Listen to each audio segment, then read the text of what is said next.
मैं प्रस्ताव करता हूँ कार्यमंत्रणा समिति की सिफारिश जिसकी आज नहीं, आप द्वारा व्यवस्था का प्रश्न है, सदन सहमत है। व्यवस्था का प्रश्न है, इससे रिलेटेड है। ये मेरा हक है। आपकी अगर आदेश होगा नहीं तो नहीं, लेकिन मेरा अधिकार है, मुझे उस अधिकार से वंचित नहीं किया जाना चाहिए, मेरा ऐसा निवेदन है।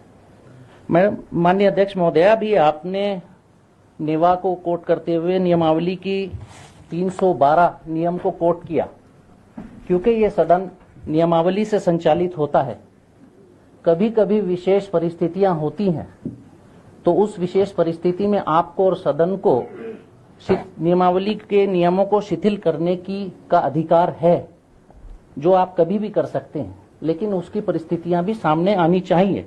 अभी आपने कार्यमंत्रणा समिति की जो सिफारिशें हैं वो सामने रखी, जिसमें 2 दिन की चर्चा है माननीय महामहिम राज्यपाल के अभिभाषण पर, जबकि कार्य संचालन नियमावली का पेज नंबर 13 माननीय मंत्री महोदय, अध्याय 5 राज्यपाल का सभा को अभिभाषण तथा संदेश का नियम 20 विधानसभा में राज्यपाल के अभिभाषण और सभा में उस पर चर्चा का 3 कहता है कि अध्यक्ष नेता सदन के परामर्श से राज्यपाल के अभिभाषण में निर्दिष्ट विषयों की चर्चा के लिए समय नियत करेंगे, जो 4 दिन का होगा, ना कम ना ज्यादा। इसमें 4 दिन का होगा लिखा है, और 2 दिन का एजेंडा में हमको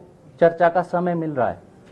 तो या तो कोई विशेष परिस्थितियां हैं तो वो भी हमारे सामने आनी चाहिए, सरकार के सामने आनी चाहिए, जनता के सामने आनी चाहिए, या सरकार को जल्दी है या सामान्य सदन को जल्दी है, ये पता चलना चाहिए कि इस समय परिपाटी क्यों बना ली गई कि 3 बार इस सरकार का राज्यपाल का अभिभाषण आया है और तीनों बार वो जल्दबाजी में 2 दिन में या 1 दिन में ही पूरा हो रहा है। माननीय अध्यक्ष महोदय, मेरा आपके समक्ष इस नियमावली का उल्लेख करते हुए मेरा निवेदन है कि नियमावली, कार्य संचालन नियमावली का पालन होना चाहिए और अध्यक्ष अभिभाषण पर कम से कम 4 दिन की चर्चा होनी चाहिए, जिसमें सभी सम्मानित सदस्य अपनी क्षेत्रीय और प्रदेश की जनता की समस्याओं को ला सकें। मैं अपने यहाँ मंगलौर में मेरे यहाँ समस्याएं हैं, मैं उनको लाना चाहता हूँ। प्रदेश की चर्चा विषयों पर भी चर्चा करना चाहता हूँ, वो 2 दिन में नहीं हो पाएंगी। धन्यवाद।